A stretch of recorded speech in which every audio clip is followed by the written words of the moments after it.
বলো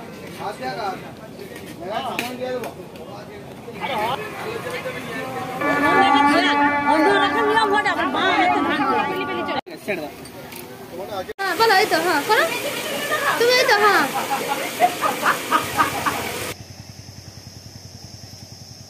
নমস্কার, কেমন আছেন সকলে? আশা করি প্রত্যেকেই ভালো আছেন। ভালো আছি আমি এবং আমার পরিবার। আমি আবারও চলে আসলাম নতুন একটা এপিসোডের সঙ্গে। বড়দের অনেক অনেক প্রণাম জানাই, সেই সঙ্গে জানাই ছোটদের অনেক অনেক। আমার বাড়ির ছেলের বিয়ে বাড়ির পাঠগুলো পরপর আমি তোমাদের দেখি। আমার বাড়ির লক্ষ্মীকে কিভাবে বরণ করে আমরা ঘরে তুললাম, সেই সঙ্গে কিভাবে আমরা ছেলের সঙ্গে বিয়ে বাড়িতে গেলাম, বিয়ে বাড়ির ভোজ খেলাম। আগ্রহের সহিত জানার অপেক্ষা তো থেকেই যায় সেই বিবাহ বাসরটি কেমন ছিল। চলো তাহলে শুরু করি।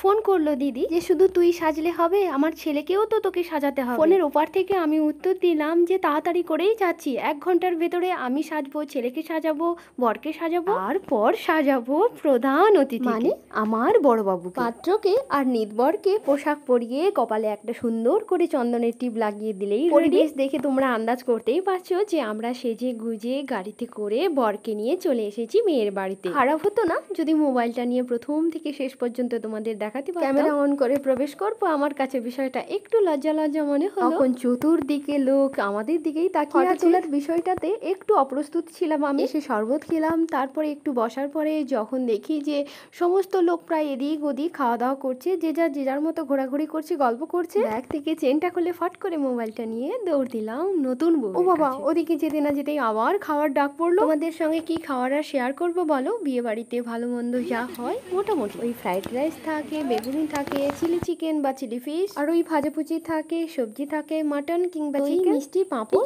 আমরা যেখানে খেতে বসছিলাম ওখানে সমস্ত লাইটই ছিল রঙিন লাইট। সব খাবারের রং এক। 29শে বৈশাখ রাতের বেলা ভীষণ গরম ছিল, ভীষণ। সবাই কম বেশি করে একটু পরিপাটি করে সেজেছে। গরমের তীব্রতাটাও তত গুণ বেড়েছে। আমাদের বাড়ির লক্ষ্মীকে দাদা মামা পিড়িতে করে বসিয়ে 7 পা ঘুরিয়ে বিবাহ বাসরে নিয়ে এসছেন। তারপরে সম্পন্ন হয়েছে শুভ দৃষ্টি, পর হচ্ছে মালা বদল। তবে বিবাহ বাসরে এখন কোনো কাজই মন দিয়ে সম্পন্ন করা হয় না। কেন বলুন তো? যেমন ধরো মালা বদল, শুভ দৃষ্টি, কোনো কাজই একবার হয়েছে তো আবার নেক্সট টাইম করতে হবে। কেন বলুন তো? ওই ফটোগ্রাফির জন্য। বাবু তাকাও একটু, বাবুর দিকে একটু তাকাও, একটু তাকাও উপরের দিকে, একটু তাকাও, তাকাও গো জামাই দিকে একটু তাকাও। হ্যাঁ জামাই দিকে একটু তাকাও, একটু তাকাও।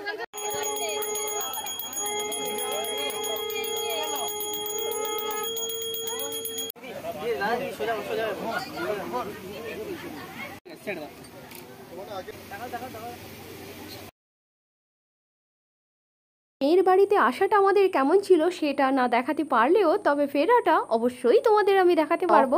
রাত 2-2-2:30 নাগাদ বাজে। আত্মীয় স্বজন, বন্ধু বান্ধব, প্রতিবেশীরা অনেকটাই পাতলা হয়ে গেছে। আর সেই মুহূর্তে ক্যামেরা অন করতে কোনো দ্বিধাই আমার আর নেই। বিয়ে শেষ হতে আমাদের বাড়ির কয়েকজন বাবুর কাছে আছে, ওরা সকালে ফিরবে। খুব জানতে ইচ্ছে করছে। তোমাদের নয়, আমার। বিয়েতে তো সেজে গুজেছিলাম, কিন্তু কতটা ভালো লাগছিল আমায় দেখতে। আয়নায় দেখা কিংবা মোবাইলটা কাউকে ধরতে বলে আমার কয়েকটা ছবি তোলার একটু সুযোগ পাইনি, তাছাড়া মনেও ছিল না। তারপর ওই যে ক্যামেরা ভাই গিয়েছিল, ওকে বলে কয়েকটা স্টিল ছবি আমাদের পরিবারে তুলেছিলাম, ওগুলো বাড়িতে রাখা হবে বলে। আমার মামাও একজন ক্যামেরাম্যান, আমার ভাইও একজন ক্যামেরাম্যান, তাই ভাইয়ের কাছ থেকে ওই ছবিগুলো আমি কালেক্ট করি। ওই ফটোতে আমি, আমার বর, আমার ছেলে, আমার সহচরী আর আমার ভাই। ছবিগুলো দেখে সত্যি আমার অনেক ভালো। ওই যে কর্মকাণ্ডগুলো দেখছো, এটা ছিল 30শা বৈশাখ। এদিকে চলছে বৌভাতের প্রস্তুতি। যেহেতু আমাদের বাড়ি গ্রামের ভেতরের দিকে নয়, তাই গ্রামের মানুষদের সাহায্য আমরা একটু কমই পাই, তাই বৌভাতের সমস্ত আয়োজন ওই ক্যাটারিংয়েই দেওয়া হয়েছে। আর আত্মীয়দের খাওয়ার জন্য ওই বাড়িতে আলু ভাজা হয়েছে, মিষ্টি টিষ্টি তো আছে। ফুল দিয়ে একটু সাজানো হচ্ছে, নতুন বউ এখানে এসে বসবে। আমাদের বাড়িতে কি কি মেনু হয়েছিল তোমাদের একটু বলে দিই। এটা কিন্তু খুব মনে করে করে আমি বলছি, এটা কিন্তু মিস করা একদমই যাবে না। প্রথমে ছিল salad, vegetable chop, fried rice, chilli fish, chutney, সাদা ভাতের সঙ্গে ছিল আলু ভাজা, সবজি, ডাল, মাছের একটা পদ তো অবশ্যই থাকবে, আর ছিল দেশি মুরগির ঝোল, চাটনি, দই, মিষ্টি, পাঁপড়।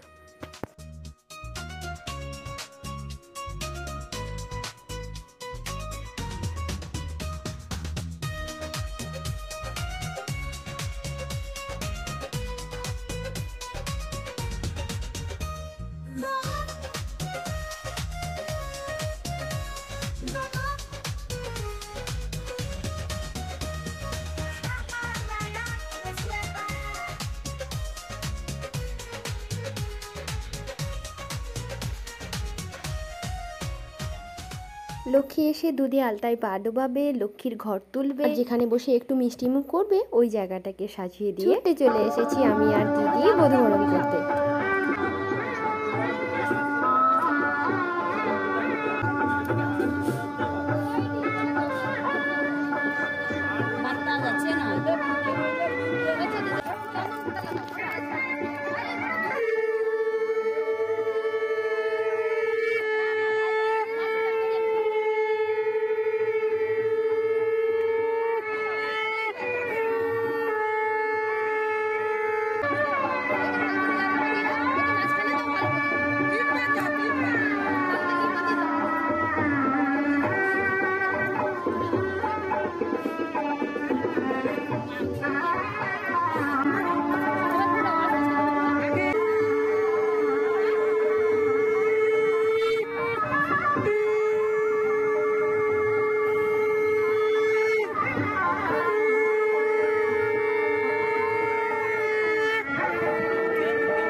খাবার পয়লাটা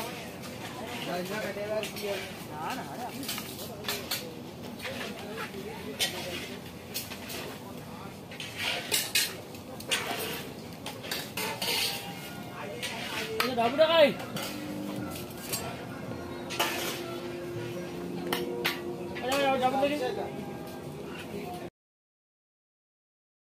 এত আনন্দের মাঝেও বিপদ আমায় ছাড়বে না, পেছনে ঠিক ধাওয়া করবেই। নতুন বউকে নিয়ে ঘরের মধ্যে সবে মাত্র পা রেখেছি, মোবাইলটা নিয়েই তো আমি ফটোটা তুলছি, ওই ফোনেই ফোন করতে হলো মায়ের ছেলেকে যে বাড়ির চাবি কোথায় রেখেছো, এক্ষুনি এসে খুঁজে দিয়ে যাও। লক্ষ্মী যে লক্ষ্মীর ঘরটা তুলবে, দুধে আলতায় পা ডোবাবে, ওই ছবিগুলোই তো আমার তোলা এখনো বাকি আছে। ওগুলোকে ছেড়ে ছুড়ে দিয়ে বাড়িতে আসতে হলো চাবি খোঁজার জন্য। আর কি, ওই ছবিগুলো আমার আর নেওয়া হলো না, মাঠেই মারা গেল। বাড়ি থেকে যখন ফিরে গিয়ে দেখি যে দুপুরের খাওয়া দাওয়া আরম্ভ হয়ে গেছে, মানে আমরা গ্রামের কথায় যাকে বলি বউ ভাত। এখানে খেতে বসছে আমার মা, আমার কাকিমা, আমার ছোট ননদ আর ছোট দেওর। বধূ বরণের সময় যে ক্যামেরাটা করে দিয়েছিল আমার ওই ছোট দেওর, তাই আমাকে তোমরা একটু একটু দেখতে পাচ্ছ। বউ ভাতের পরে নতুন বউকে নিয়ে চলছে উপহার দেওয়া, পরিবার পরিজনদের নিয়ে একটু ফটো তোলা, ওই স্মৃতিগুলো থেকে যায় আজীবন মনের মণিকোঠা। ওই ছবিগুলো অনেক বছরের পরে যখন আমরা ঘুরে ঘুরে দেখি তখন ভীষণ আনন্দ পাই। আর এই ছবিটা দেখছো আমার বড় যা ভাসুর, তাদেরই ছেলের ছিল নতুন বউ।